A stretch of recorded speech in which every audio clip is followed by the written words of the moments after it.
Hai, nama saya Daniel Hafizi bin Azli. Saya merupakan pelajar ijazah Sarjana Muda Sains Sukan Sains Kejuruteraan semester 3 Fakulti Sains Sukan Sains Kejuruteraan Universiti Pendidikan Sultan Idris.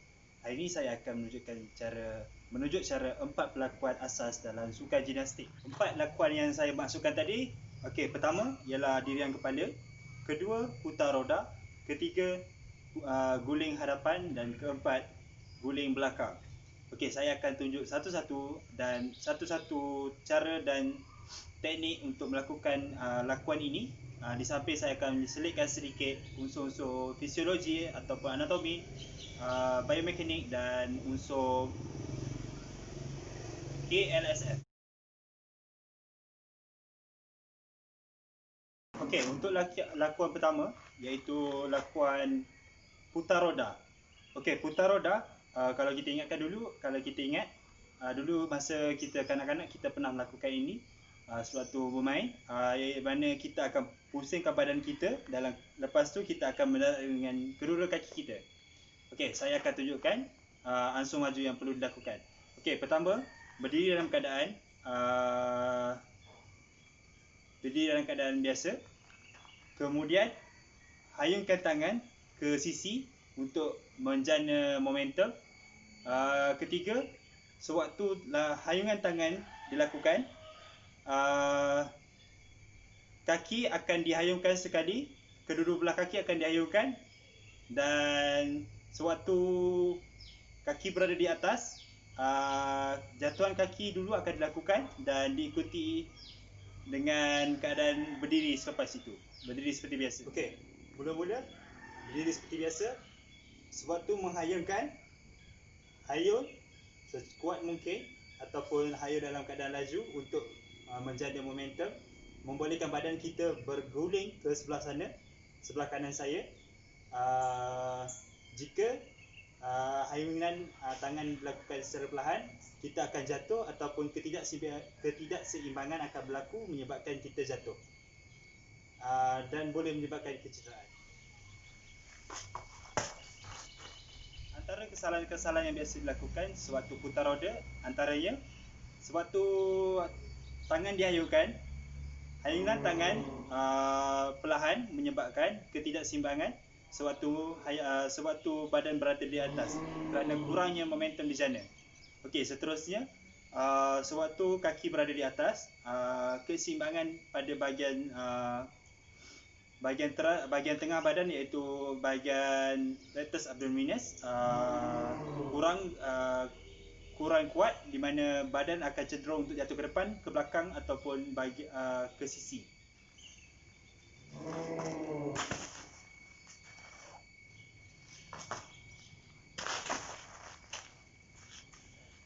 Okey, itu antara kesalahan-kesalahan biasa dilakukan. Okey, lakuan kedua pula ialah lakuan guling hadapan. Okey, saya akan menerangkan tentang ansur maju pada guling hadapan. Untuk lakuan guling hadapan. Okey, untuk guling hadapan, pertama, badan menghadap ke kawasan yang ingin diguling. Okey, kedua, tapak tangan dijatuhkan terlebih dahulu untuk ketika badan ingin dijatuhkan. Okey, seterusnya jana momentum dengan badan dengan berat badan sewaktu jatuhan dilakukan ataupun sewaktu badan berada di bawah, iaitu ketika di bawah, pastikan kepala ataupun bahagian kepala di-tuck in ataupun dimasukkan ke dalam untuk mengelakkan kecederaan pada bahagian sini, pada bahagian belakang ataupun iritor spine kita. Okey, badan digulungkan seperti memerang untuk melancarkan gulingan. Selepas itu, sewaktu dirian dilakukan dengan kedua belah kaki untuk meningkatkan kestabilan. Saya akan menunjukkan cara untuk melakukan gulingan hadapan. Okey, tangan dijatuhkan ke bawah dulu, kemudian badan digulingkan ataupun badan berada dalam keadaan gulung, di mana untuk melancarkan pergerakannya, bahagian kepala ataupun tengkuk ini ditainkan untuk melancarkan gulingan, dan ketika dirian dilakukan, kedua kaki berdiri seperti biasa. Okey. Antara kesalahan-kesalahan yang biasa dilakukan sewaktu guling hadapan. Okey, pertama, bahagian atas kepala ataupun tengkuk tidak ditain, menyebabkan susah untuk berguling ataupun kurang momentum di jana, dan seterusnya menyebabkan kecederaan. Boleh menyebabkan kecederaan, sorry. Dan kedua, kaki tidak dilipatkan ke dada, menyebabkan gulingan yang dilakukan tidak begitu lancar ataupun tidak sempurna.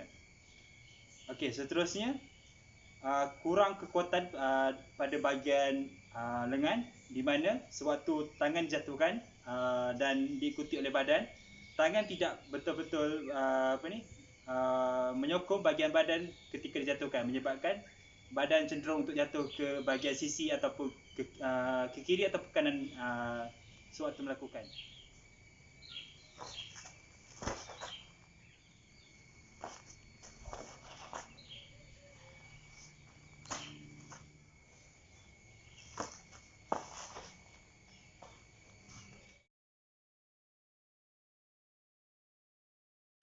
Okey, kemahiran ataupun lakuan yang ketiga iaitu guling belakang.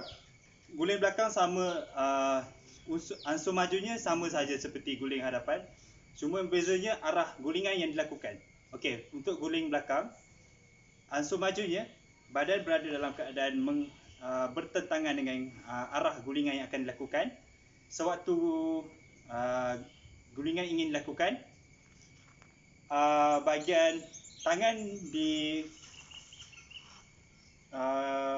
jadikan macam ni untuk menyokong bahagian badan sewaktu bahagian kepala ataupun bahagian atas badan dijatuhkan untuk menyokong badan. Okey, bahagian lengan ataupun bahagian atas badan perlulah kuat untuk menampung bahagian badan sewaktu berguling ke belakang. Okey, kepala akan ditain ke dada untuk mengelakkan kecederaan ataupun untuk melancarkan lagi gulingan, dan kaki akan ditain ataupun dilipatkan ke dalam. Okey, seterusnya saya akan menunjuk cara untuk gulingan belakang. Okey, pertama, badan dalam keadaan duduk, tangan dibentukkan macam ni untuk menyokong bahagian badan.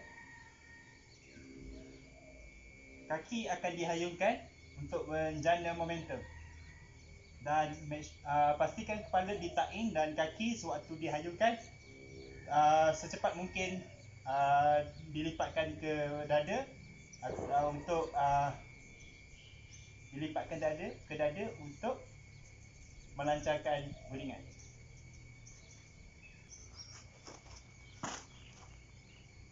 Antara kesalahan-kesalahan yang biasa dilakukan sewaktu gulingan belakang, pertama, hayunan kaki perlahan sehingga menyebabkan kurang momentum di jana.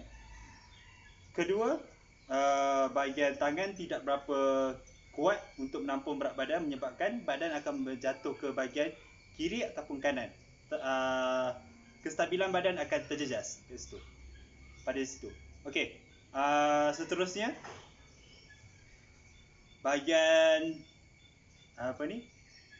tengah badan ataupun bahagian core ataupun bahagian teras badan, bahagian rectus abdominis, kurang kuat untuk menyokong ataupun melipat badan secepat mungkin untuk lakukan dirian selepas gulingan.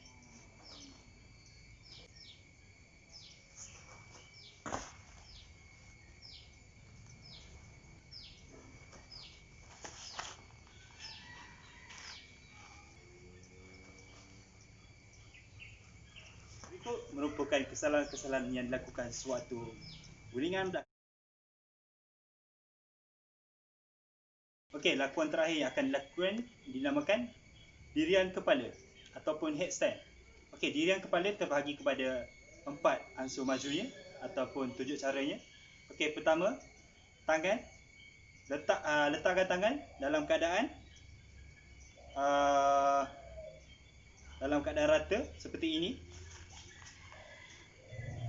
Kemudian jatuhkan kepala ataupun bahagian atas pada bahagian kepala ini untuk menyokong berat badan. Kemudian tarik lutut ataupun naikkan lutut secara perlahan-lahan ataupun satu persatu, dan cari kestabilan pada bahagian tangan ataupun kuatkan bahagian tangan untuk naikkan lutut pada bahagian satu tangan.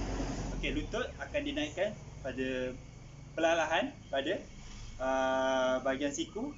Kemudian satu lagi lutut akan dinaikkan pada satu lagi siku. Okey. Perlahan carikan kestabilan dan luruskan bahagian lutut ke atas untuk lakukan dirian kepala yang sempurna. Sewaktu dirian kepala dilakukan, kestabilan amatlah penting dalam lakuan ini, di mana pelaku ataupun individu itu perlu mencari kestabilan sewaktu kakinya lurus di atas, dan sebarang ketidakstabilan akan menyebabkan individu itu akan cenderung untuk jatuh ke bahagian depan, belakang ataupun ke sisinya. Okey, saya akan menunjukkan cara untuk melakukan dirian kepala. Pertama sekali, cari bahagian permukaan yang rata. Tempatkan tangan seperti separas bahu, seluas bahu. Jatuhkan kepala ke hadapan sedikit pada tangan, daripada baris tangan. Kemudian sewaktu badan diangkat, lutut disokong pada bahagian siku, perlahan-lahan mencari kestabilan, cari kestabilan yang baik. Kemudian badan diangkat ke atas dan dirian kepala yang sempurna berjaya dilakukan. Okey.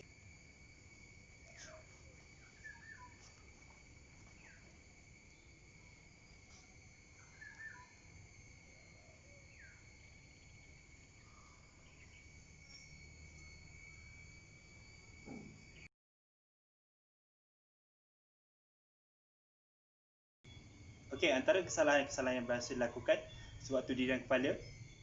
Okey, pertama, tidak mencapai kestabilan sewaktu fasa persediaan, di mana kestabilan perlu dicari untuk menyokong bahagian badan pada bahagian bawah badan sebelum kaki dinaikkan ke atas untuk diluruskan, untuk melakukan dirian kepala yang sempurna. Okey. Kedua, kaki dinaikkan terlalu awal menyebabkan bahagian badan akan cenderung untuk jatuh ke bahagian belakang. Okey, yang ketiga, kedua-dua ataupun bahagian kiri ataupun kanan badan, lengan tidak kuat untuk menyokong berat badan, menyebabkan badan cenderung untuk jatuh ke kiri ataupun ke kanan. Okey, sewaktu melakukan keempat-empat lakuan, iaitu lakuan putar roda, guling hadapan, guling belakang, dan dirian kepala, individu itu perlulah mempunyai kekuatan ataupun strength pada bahagian upper body, iaitu bahagian atas badan, dan paling utama ialah bahagian core ataupun rectus abdominal, bahagian core individu tersebut, dan perlulah mempunyai keseimbangan badan yang baik. Antara latihan-latihan yang boleh dilakukan untuk menguatkan bahagian atas badan ataupun yang saya cakapkan tadi, kita boleh lakukan pull up ataupun pull out, chin up untuk menguatkan bahagian belakang badan. Okey, squat untuk menguatkan bahagian bawah badan, dan untuk bahagian core ataupun rectus abdominal boleh melakukan plank ataupun sit up. Okey, antara aktiviti lain yang boleh dilakukan seperti untuk menguatkan bahagian lengan seperti skipping, melakukan latihan bebanan, menggunakan berat luar ataupun beban luar sebagai resisten ataupun rintangan untuk latihan badan tersebut. Okey, itu saja daripada saya untuk bahagian penerangan dari segi 4 lakuan asas ataupun 4 lakuan yang asas dalam dalam sukan gimnastik yang boleh dilakukan oleh siapa saja, tetapi sebelum melakukan lakuan 4 lakuan ini, individu itu perlulah melakukan pemanasan badan